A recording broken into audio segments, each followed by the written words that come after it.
जी students, आज के lecture में हम लोग प्रिंटिंग के टॉपिक को आगे बढ़ाते हुए ये देखेंगे कि हमारी ड्राइंग के ऊपर जो टेक्स्ट है, जो लाइन टाइप है, डायमेंशन है, वो प्रॉपरली प्रिंट पर भी नजर आता है या नहीं नजर आता। देखिए यहाँ पे मेरे पास एक सामने ड्राइंग खुली हुई है। ये आपके एक्सरसाइज फाइल में चैप्टर 7 जो है उसमें चैप्टर 15 में 7 नंबर ड्राइंग जो है वो मेरे पास खुली हुई है। तो इस ड्राइंग को मैं यहाँ से थोड़ा सा जूम करता हूँ तो मेरे पास यहाँ पे एक टेक्स्ट लिखा हुआ है। अब ये टेक्स्ट नॉर्मली तो अभी मुझे ठीक नजर आ रहा है, लेकिन मैं इसको लेआउट में देखता हूं कि ये जो लेआउट मैंने डिजाइन किया हुआ है, जिसको मैंने अभी प्रिंट निकालना है, उस पे भी ये नजर आता है कि नहीं नजर आता। देखिए अभी अगर हम इसको ड्राइंग को इसी तरह प्रिंट कर देते हैं तो ये टेक्स्ट जो है ये हमें नजर नहीं आएगा। Is it okay? अगर हम यहाँ पे इसको प्रिंट करते हैं तो ये नजर आएगा, क्योंकि हमने इसको जूम किया हुआ है। अभी ये अच्छा भी नहीं लग रहा, पता भी नहीं चल रहा है क्या लिखा हुआ है। तो इसी तरह बार दफा जब आप डायमेंशंस देते हैं, लेट्स सपोज कि मैं यहाँ पे ये मेरी एक डायमेंशन दी हुई है। ये डायमेंशन जब तक मैं इसको जूम नहीं करूंगा मुझे ये नजर नहीं आएगी। ठीक है, तो इस किस्म की सिचुएशन को हैंडल करने के लिए कि आपकी ये जो ड्राइंग है ये आपने एक्चुअल यूनिट में ड्रा की हुई है, एक्चुअल यूनिट में। मगर एक्चुअल का मतलब ये है कि अगर 5 किलोमीटर लंबी लाइन है तो वो 5 किलोमीटर लंबी लाइन ही लगी हुई है। अगर कोई 20 फुट की लाइन है तो वो 20 फुट की ही लाइन लगी है। इसको कहते हैं एक्चुअल ड्राइंग, या उसको आप कहते हैं model space units. Model space units कि आपने जो कुछ लिखा है, कोई टेक्स्ट लिखा है, या आपने ये लाइनें ड्रा की हैं, या डायमेंशन लगाई है, या आपने लाइन टाइप रखी हुई है, तो वो आपने मॉडल स्पेस यूनिट के हिसाब से रखी हुई है। अगर हम इसी तरह इसको प्रिंट इसका निकालेंगे तो ये प्रिंट में नहीं आएगी। ये बिल्कुल मतलब जैसे आपको आप पता नहीं चल रहा होगा कि ये क्या लिखा है, इसी तरह ये प्रिंट में आएगी। तो ये जो सिचुएशन है इसको हैंडल करने के लिए हमें कुछ खास इकदामात करने पड़ेंगे। उन इकदामात में सबसे पहला जो हम कदम उठाएंगे वो है स्केल फैक्टर का। क्या है? स्केल फैक्टर का। स्केल फैक्टर को समझने के लिए हम इस प्रेजेंटेशन पे जाते हैं। यहां पे लिखा हुआ है what is the scale factor. Scale factor is the relationship between our printed unit and model space unit. Printed unit जो है वो यूनिट है जो हमारे प्रिंट के बाद निकलेंगे, यानी कागज पे जो प्रिंट होगा उसके यूनिट। जारी बात है वो एक्चुअल यूनिट से डिफरेंट हो गए। एक्चुअल अगर 20 फुट है तो 20 फुट का पेज तो हम नहीं लगा सकते, तो हमें कुछ खास यूनिट देने पड़ेंगे, कुछ खास स्केलिंग करनी पड़ेगी पेपर पे प्रिंट करने के लिए। तो वो कहता है कि स्केल फैक्टर जो है वो एक्चुअल में रिलेशनशिप है प्रिंटेड यूनिट और मॉडल स्पेस यूनिट के दरमियान। Model space unit actual length है, एक्चुअल डायमेंशंस है। प्रिंट जो है वो स्केल शुदा डायमेंशन होती है जो आपके पेज के ऊपर आप प्रिंट करते हैं। कैसे? अब ये किस पर्पज के लिए यूज होती है?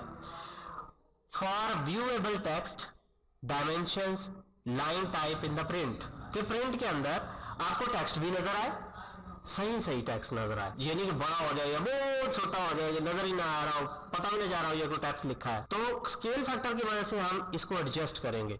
हम इससे डायमेंशंस का साइज भी सही कर सकते हैं, हम इससे लाइन टाइप भी सही कर सकते हैं स्केल फैक्टर। अब ये स्केल फैक्टर क्या है? रिलेशनशिप बिटवीन यानी प्रिंटेड यूनिट और मॉडल स्पेस यूनिट के दरमियान तल्लक है। थोड़ा सा आगे चलते हैं।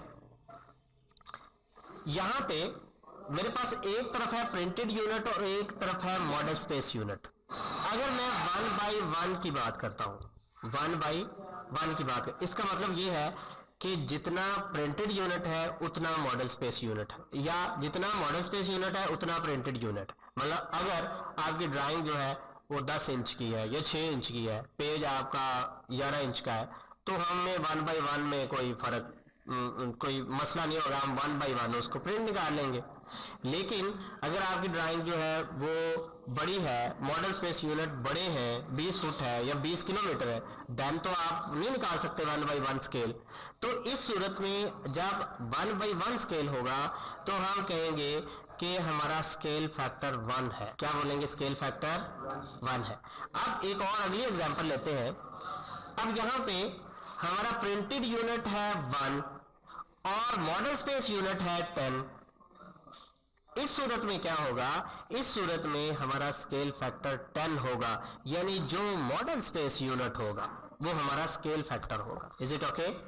अगर मैं कहूं कि स्केल फैक्टर जो प्रिंटेड यूनिट है वो है 1 और मॉडल स्पेस यूनिट है 50, तो 50 हमारा स्केल फैक्टर होगा क्योंकि वो मॉडल स्पेस यूनिट है। अब यहां पे एक कंसर्नेबल मामला ये है कि this is the case then both print and model space unit are the decimal।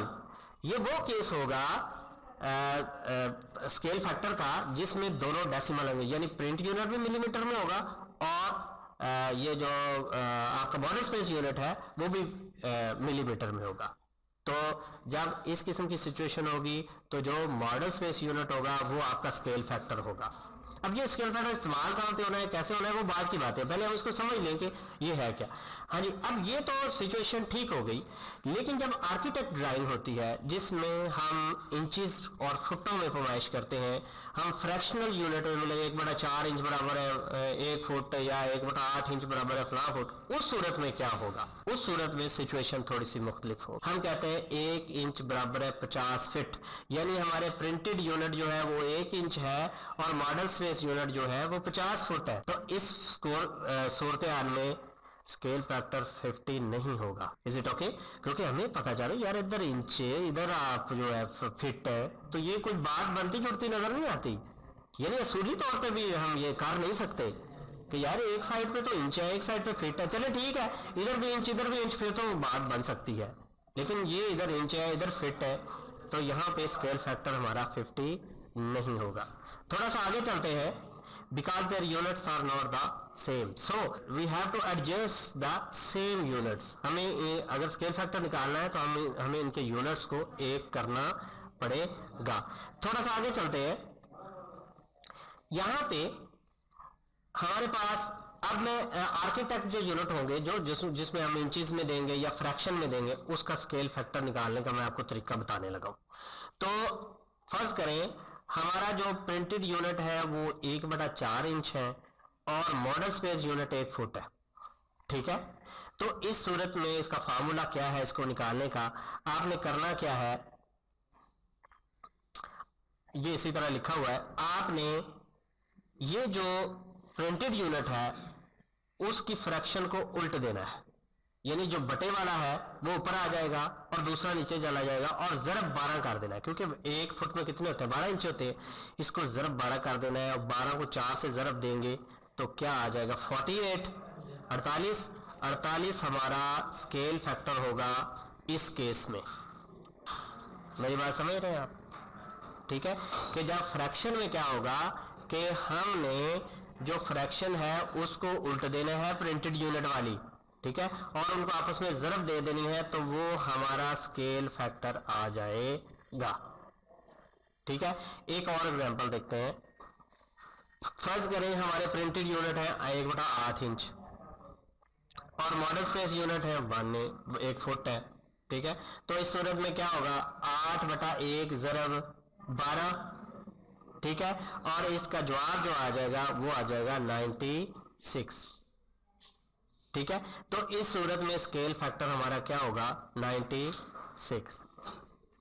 तो स्केल फैक्टर अगर तो आपके जो यूनिट है ड्राइंग के और प्रिंटेड यानी मॉडल स्पेस यूनिट जो एक्चुअल यूनिट आ रहा है, एक्चुअल पैमाइश आ रही है, और दूसरा प्रिंट जो आप स्केल करके छोटा करके पेज पे डाल रहे हैं, उनके दरमियान दोनों के यूनिट्स अगर डेसिमल होंगे मिलीमीटर में, तो जो मॉडल स्पेस यूनिट होंगे वो आपका स्केल फैक्टर होगा।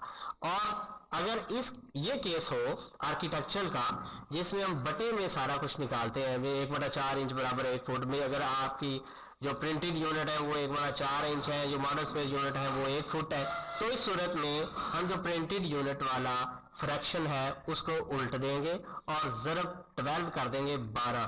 क्यों? क्योंकि 12 जो है वो 1 फुट में 12 इंच होते हैं, तो वो उन दोनों को जो जब हम ज़रब देंगे तो वो उसका स्केल फैक्टर आ जाएगा। वापस आते हैं जी। अब ये हमारी ड्राइंग जो है ये अब व्यूएबल नहीं है, ये चीज़ें हमें नज़र नहीं आ रही, ना तो हमें ये डायमेंशन रियल टाइम पे नज़र आ रही है। देखें क्या हो रहा है इस डायमेंशन के साथ। तो इसको हम स्केल फैक्टर की मदद से इसको हम एडजस्ट करेंगे।